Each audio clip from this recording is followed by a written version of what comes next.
The ego is the system that runs your sense of self. It is made out of thought patterns, emotions, and behavioral loops, and the stories that try to hold it all together. Left unchecked, it creates endless existential searching, chronic disconnection, and the persistent sense that something is wrong.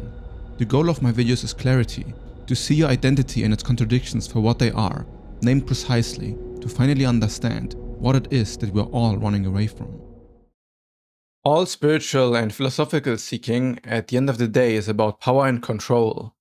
People find themselves in a life where their body isn't doing what they want their own body to do.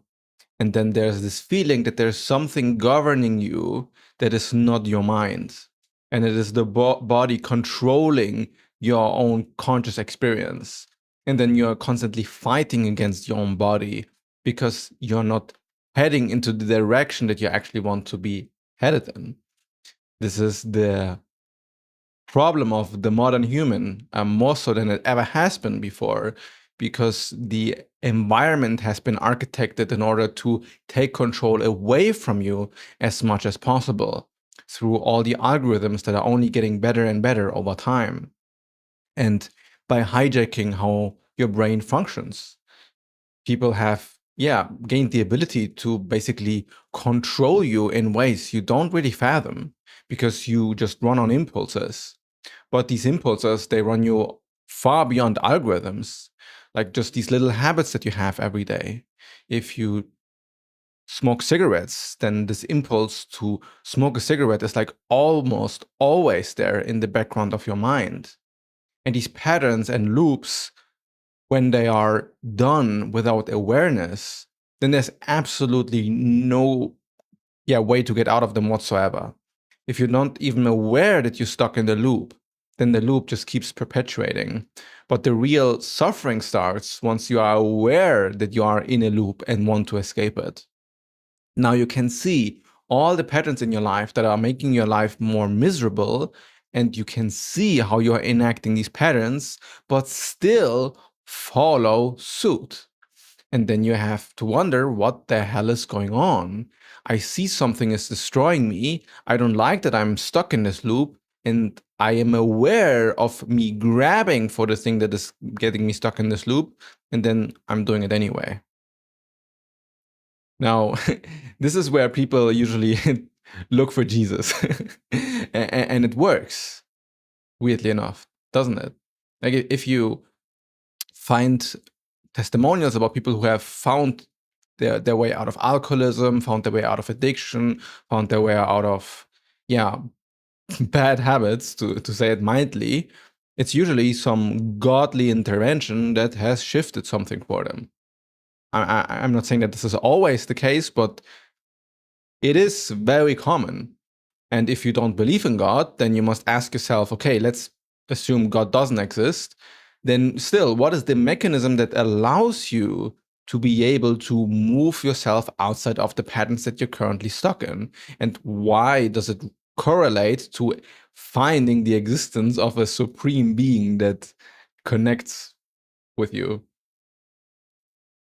The patterns that run you at the end of the day are just causes and conditionings. This means that there have been past events that are causing future events, and you are the product of all past events that are causing you to be how you are right now. In your own perceptual awareness, there's the sense that there's an I here, like a me, a sense of center that has control over its environment. And this perspective ignores the mountain of causes and conditionings that landed you in this place. So if you say, okay, you have some free will to enact what you want, but then you keep choosing the addiction over and over again, then you might feel like powerless, and that the addiction is running you, and that you have some sort of free will, but not there, right? Not where the addiction lies. But if we want to zoom in on the entire mechanism here, then you might argue that there's literally no movement that your body does that isn't in some shape or form in addiction. At least it is something deeply patterned and conditioned by past events. And if you are not aware about what you're going to do next, then it's just on autopilot and you just keep doing what you have been doing. But something magical happens once you put your awareness in front and center. And it's the first thing that changes people. It's the recognition of the depth of their own situation. It's not just awareness about what you want, awareness that you are motivated to fall into the loop again, but it's noticing how deep the loop is running you and acknowledging that as a fact. To acknowledge that if you have been a smoker for 10 years, the loop runs very deep. And to just say, I'm going to quit from one day to another is statistically very unlikely to happen. The loop has the nature of perpetuating itself. We also know how the dopamine network in the brain works, and it basically carves pathways in the brain that remembers certain triggers which facilitate the same behavior again, which is kind of a survival mechanism so that we don't expend so much energy for like brushing our teeth, for example, which is a very normal loop that we find ourselves in. Now, if you understand how deep you have been conditioned, then the only way to kind of move around whatever is patterning you, or like causing you to be stuck in this pattern, is the structural root of the pattern. And depending on what type of addiction it is or what type of pattern it is, you must first wonder, okay, is there something structurally that I can change about my environment that makes it not as automatic anymore? And just by changing something structurally, for example, you want to quit smoking, so you throw away all of your lighters so there's no fire in the house. The act of doing so makes smoking, of course, more difficult. It ratifies the fact that you do want to quit smoking, also for your future self, and you have made the active decision that I want to quit smoking is not just a thought, but an action too, which changes structurally your environment. And with this, you already have changed the pattern a little bit. Now, the pattern is likely going to come back with 100 times force, and this is not going to be good enough. But now we have some sort of difference here that wasn't there before. Like the pattern needs to work a little bit harder in order to find its own equilibrium again.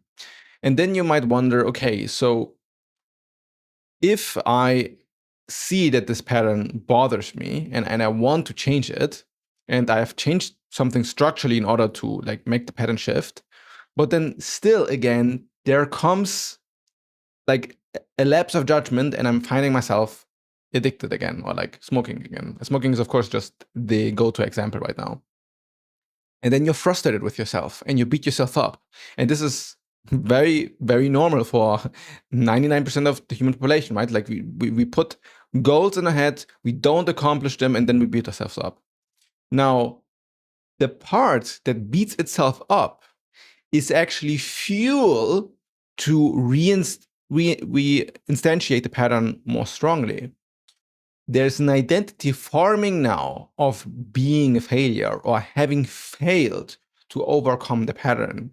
And therefore, it is much easier now to surrender to the pattern again. And you then think, okay, so if changing my structure doesn't work, being aware of my structure doesn't work, and the pattern finds new loopholes in order to like reinstantiate itself again. And now I am the common denominator who isn't able to fix it. Well, it seems like that the pattern is me. I am the thing that makes it happen again and again, and I can't stop. This is where the actual pattern is to be found. It is in the level of identity. And it is correct, it is you. But more so, it is the identification with it that makes the pattern stick. The recognition that the pattern is you is part of understanding how deep it has been running you and acknowledging how deep it has been running you, and then acknowledging how much of it is part of you. And then looking at this directly and wondering to yourself, is this who I want to be? And now there's a lot of intellectual work that needs to be done. And I can facilitate this with a one-on-one ego audit as well. Or you can, do it on your own just by pondering, reflecting, and journaling. Ask yourself, where is the desire to change coming from? Where is the should coming from? For example, you have the assumption, I should not smoke anymore. Now, if it is a should, this means you are now obligated by some force. Either it's an external force or it's an internal force. But this should means it is forced upon you. So there's an identity that now needs to do this. It is not I want to do this, not I wish to do this, not it will be better for me, or I desire this. But if there's a should there, you are being in an antagonistic relationship with yourself. More so, you're actually looking at yourself and saying, you are wrong. You shouldn't exist. The way you currently are structured is bad. There's a judgment layer. And this judgment layer is one of the key glue components of the identity structure that doesn't let you change. Now, what happens if you are in deep contact with some sort of godly force or a deity, or go to church, or have a spiritual encounter, or you meditate? You dissolve the ego identity and merge with something larger than yourself. You see that it isn't just about me, there's something larger at play here. Or at least there's a mechanism with which you can dissolve into patterns that are larger than your own patterns. And this might be described as finding God, finding Jesus, finding connection to the divine, finding connection to the highest virtues. And then with this connection, the self-obsession actually stops. It goes way lower. And suddenly the judgment for all your past failings also stop. You stop caring less about all the times you failed, and you don't look yourself like you don't look in the mirror and think that you are a failure anymore, because you understand the conditions that made you be who you are, and that it is okay that you are who you are. And that at the same time, in the present moment, you are actually not defined by your past. There's nothing from the past actually here now. It is only a construction from the mind. And although all the karma and conditionings are real, from the present moment onwards, everything is possible. And this is where the sense of freedom comes in. And the sense of freedom comes in through the dissolution of the egoic self that identifies with its current patterns and judges itself for them. Now, this can be done through deep self-reflection and introspection, and recognizing the no-self nature of it all, how you can untether yourself from shoulds that other people have given you, how you can untether yourself from the belief that you should be better than you already are. And if you find Buddha or Jesus or God along the way that helps you dissolve this guilt and ego identity, then even better, right? It is the humility to understand the beast that you're dealing with when you're dealing with your own patterns, how deeply entrenched they are through all of the human cosmos. And then to acknowledge that you are not beneath them nor above them, and that they are part of you and at the same time don't define you. And that through awareness, you can recognize how these patterns actually function. What does trigger you? Because you can find a certain freedom through awareness that is unsurpassable. Like you can recognize through awareness that if you want to suddenly grab a cigarette every time you take the train, for example, you can recognize this mechanism firing before it fires, and then just stop a little bit and give it a little bit more space before you act. And then maybe you'll find you don't actually want to smoke and then pull it away. Or you can then still smoke and do so with awareness and just understand that this is the pattern continuing, but you can then untether this moment from maybe judgment that runs underneath. And then slowly but surely you chip away at all the conditionings that make it so that you feel like you are entrenched and one with the pattern and that there's no other way for you. It is losing your ego identity that is attached to the pattern that makes you not have to fight it anymore. And in the same way, the way you can notice that this is working is that you're not fighting yourself anymore. A decision to stop becomes just the natural thing for you because it's what makes you feel better and what is better for your future. And then it's not an argument. You just know you don't want to do this because it actually hurts you in the short term and in the long term. So why do it? And then this alone is not enough if you don't make the structural changes, because these patterns run very deep. So then if you find ways to change the structure of your environment, plus you have the ego detachment and can connect with something larger than yourself and dissolve into the immediacy of experience without having to react and flinch away, then slowly but surely you can find yourself free from your patterns. And it is a long journey. And it is really the path towards full enlightenment, to be completely free of all conditionings and all patterns. And it is really a work of a lifetime. And it's also something that you don't need to have fully mastered in order to be very peaceful within yourself. There are just certain aspects that are truly miserable, that if it makes you miserable, I really wish for you can find a way out of them.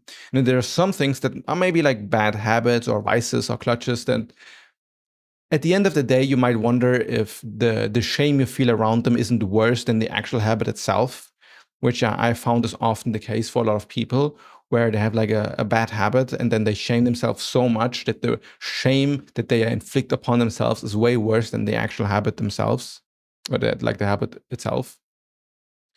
But overall, the more you can see what it is that you actually desire naturally without any shoulds attached, and the more you can orient yourself towards that with awareness throughout the day, then it becomes easier and easier to build an environment that facilitates this well-being in the most organic way possible.